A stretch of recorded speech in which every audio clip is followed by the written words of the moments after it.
thank you so much for Saskatoon Open Doors Society for inviting me to speak at this thread. It's a great honor and privilege. And my name is Hyunjung Shin. I'm an assistant professor at the University of Saskatchewan. My area of specialization is English as an additional language education. And the topic of my talk today is the magic of multilingualism. So I'm going to briefly talk about what the benefits of multilingualism are when you speak more than one language. As we know, in today's world, multilingualism is the norm. So according to the recent United Nations figures, up to 80% of the world population speaks at least two languages, and three languages is not uncommon. And in Canada, between 2011 and 2016, the number of people speaking more than one language at home increased to 13.3%. So we know now everybody speaks more than one language, or many people speak more than one language, but we still don't know exactly why it's important for us to teach our children to learn more than one language, or even as an adult, why do we need to motivate ourselves to learn more than one language? So in my graduate courses at the University of Saskatchewan, most of my students in the classroom are either practicing teachers in local schools in Saskatchewan, or a lot of international students or immigrant students who are also parents of students going to schools in Canada. And oftentimes they talk about, after the class discussions at the end of the term, oftentimes they talk about one of the most surprising things that they learned in the class was, for a lot of teachers, they say they never thought that allowing students to use their first language in the classroom will help them learn the English language better. So that was a shock to them. And for some other students, a lot of them, immigrant parents especially, they're struggling whether they should allow their children to speak English at home, or they should teach the heritage language or the first language to their children. So these are common topics for a lot of parents and teachers that they are still trying to figure out the smart answer. So in my talk today, I'm going to briefly outline when you have a bilingual or multilingual brain, what happens to your brain, and what that will allow you to do socially and culturally as well.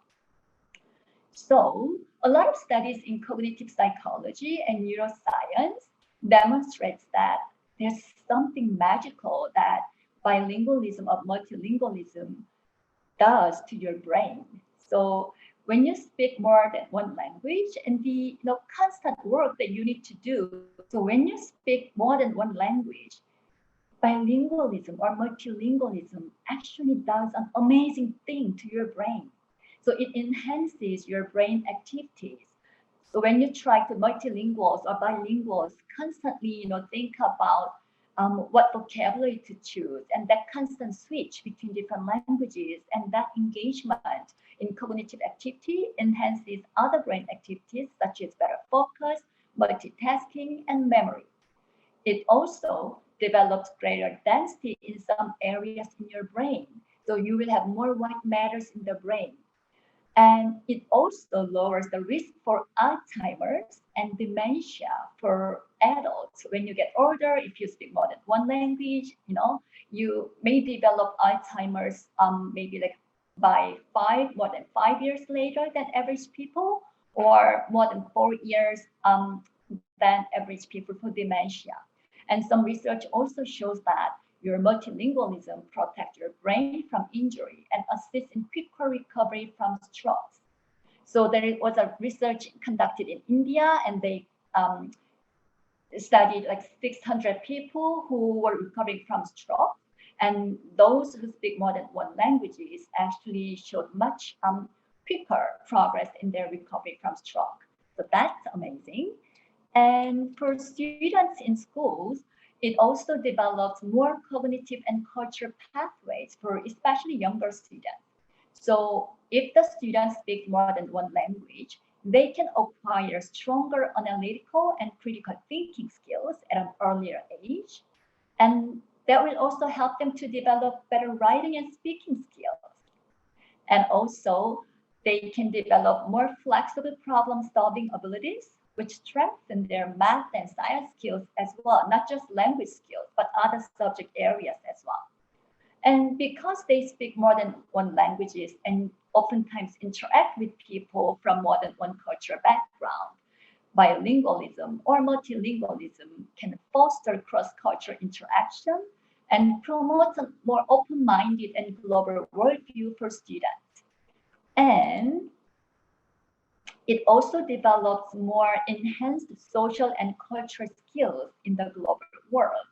And research shows that the bilingual brain can build empathy more quickly.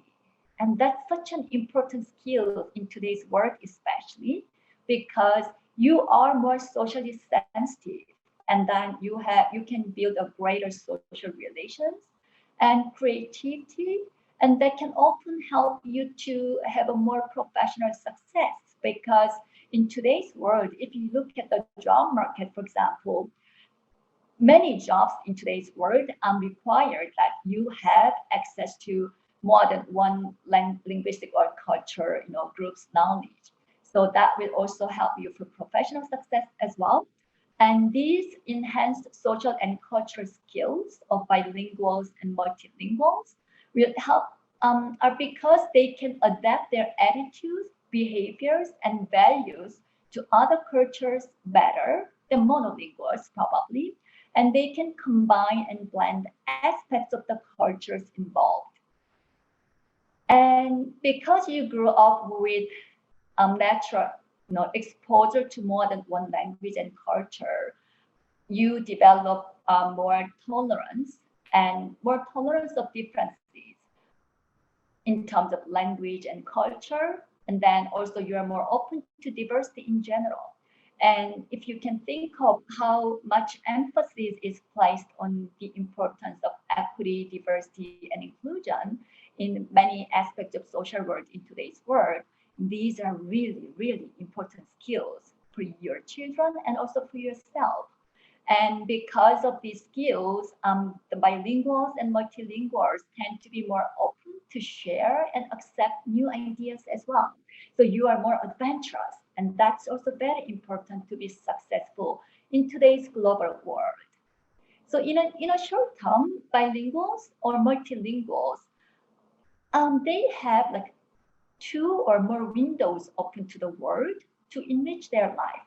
So you understand the world and your sense of belonging to the world is not just oriented to one society, but to more than one society at the same time.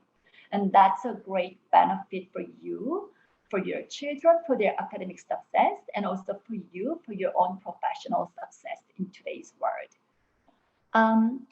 So it's not just, your science, cognitive benefits, but also more social and cultural benefits that you can have as a bilinguals and multilinguals.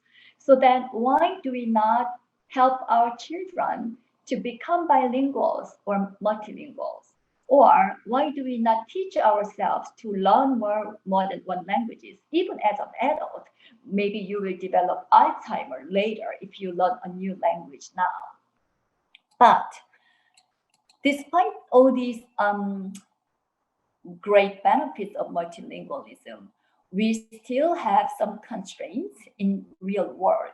So for example, if you look at educational institutions, schools and universities, and sometimes workplaces as well, even though a lot of people talk about how great multilingualism is and the importance of speaking more than one language and understanding of more than one culture, still many institutions still function with this ideology of monolingualism.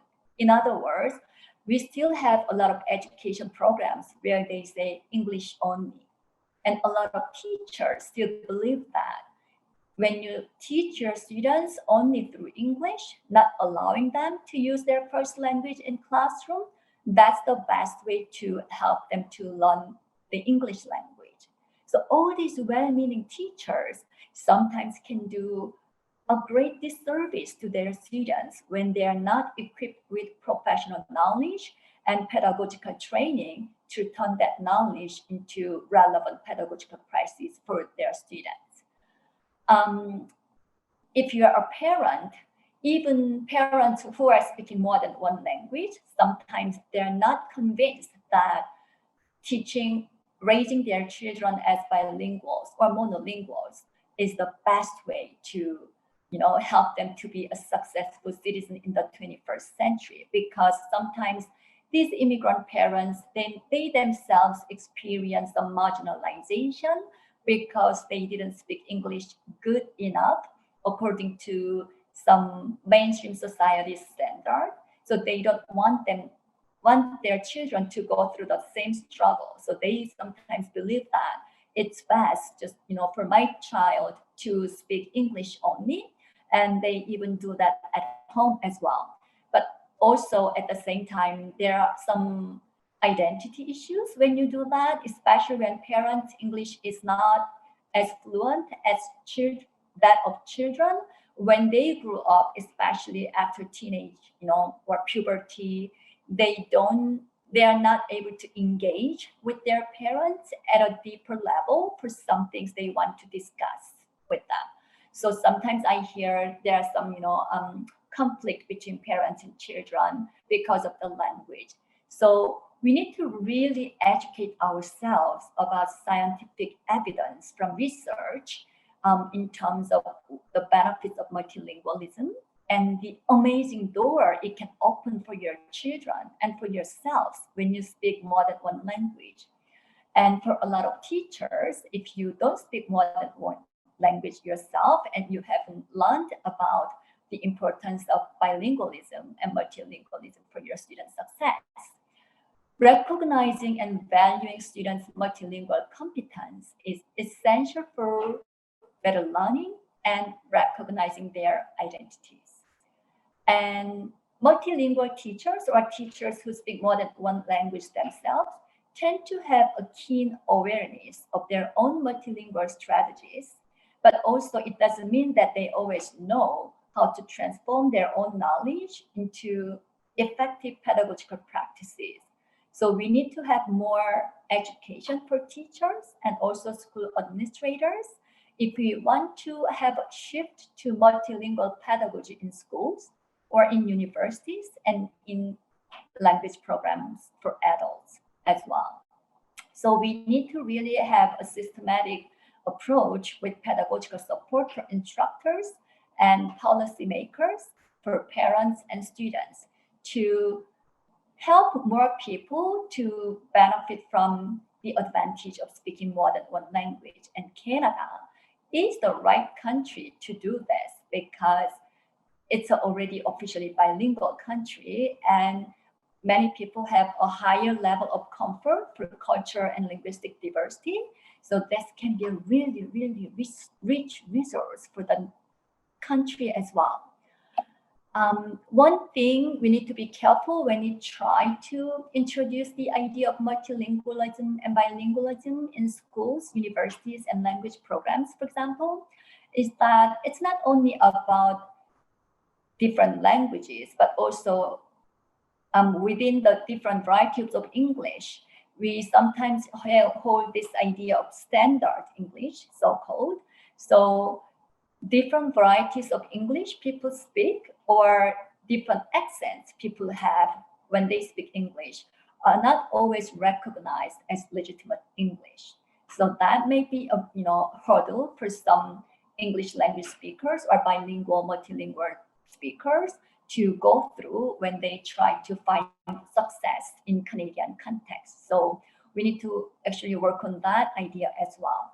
So this is again about our understanding of the ideology of language, the nature of language, and the scientific research evidence that supports what we can do when we speak more than one language. And there are some fun things and cool things you can do when you speak more than one language, not just those I listed already in terms of what your brain can do, your social and cultural skills. For example, if you have a puppy or a pet, maybe you can talk to your puppy in two different languages if you're a bilingual, and maybe your puppy can be bilingual as well. So for my plant, for example, I talk to my plant in two different languages. So I talk to them like I love you and 사랑해 in Korean. And I think my plant is bilingual. So maybe she is smarter than some other plants. And she won't get aged as often as some other plants, I think. And you can also meet with more people in the world, speaking different languages, make friendships with them easily. And especially, when you go through pandemic, and we at the time we really realized that we are all so much connected in the world. What happens in one country is not just the matter of that country in today's world. So we are so much connected. So the more we understand each other, it will significantly help to increase peace in the world as well. Thank you so much.